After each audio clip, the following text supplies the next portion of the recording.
Message যদিহে আপুনি delete কৰে তেনেহলে এতিয়াৰে পৰা সাৱধান হ'ব। ভাৰত চৰকাৰে প্ৰণয়ন কৰিবলৈ লোৱা এখন নতুন আইনৰ অধীনত হোৱাটছএপ অথবা এনে ধৰণৰ ছচিয়েল নেটৱৰ্কিং সাইটৰ মেছেজ ডিলিট কৰাটো আইন বিৰুদ্ধ হিচাপে গণ্য কৰা হ'ব। হোৱাটছএপৰ মেছেজ ডিলিট কৰিলে যাব লগা হ'ব পাৰে জেল পৰ্যন্ত।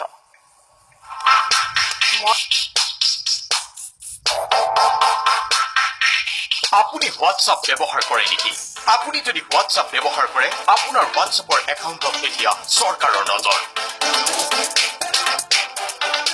হোৱাটছআপৰ মেছেজ ডিলিট কৰিলে আপুনি যাবলগীয়া হ'ব পাৰে জেললৈ।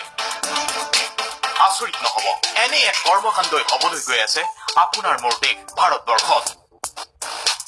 এতিয়াৰে পৰা কেন্দ্ৰীয় চৰকাৰে প্ৰণয়ন কৰিবলৈ লোৱা এখন নতুন আইনৰ অধীনত হোৱাটছআপ অথবা এনে ধৰণৰ ছচিয়েল নেটৱৰ্কিং সাইটৰ মেছেজ ডিলিট কৰাটো আইন বিৰুদ্ধ হিচাপে গণ্য কৰা হ'ব। হোৱাটছএপৰ মেছেজ ডিলিট কৰিলে যাবলগীয়া হ'ব পাৰে জেললৈ।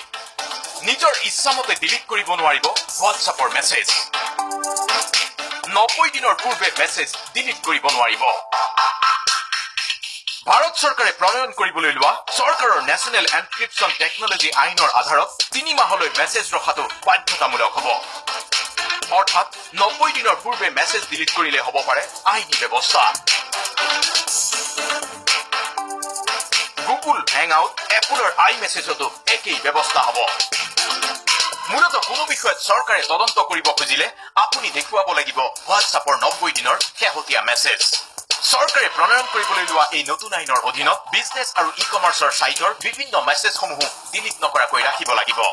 গতিকে এতিয়াৰে পৰা হোৱাটছআপ অথবা এনে ধৰণৰ ছচিয়েল নেটৱৰ্কিং ছাইট ব্যৱহাৰৰ ক্ষেত্ৰত আপুনিও সজাগ আৰু সাৱধানতা অৱলম্বন কৰক। কাৰণ চৰকাৰৰ চকু শীঘ্ৰেই পৰিব আপোনাৰ হোৱাটছআপ অথবা এনে ধৰণৰ ছচিয়েল মিডিয়া একাউণ্টত। News desk report DY365।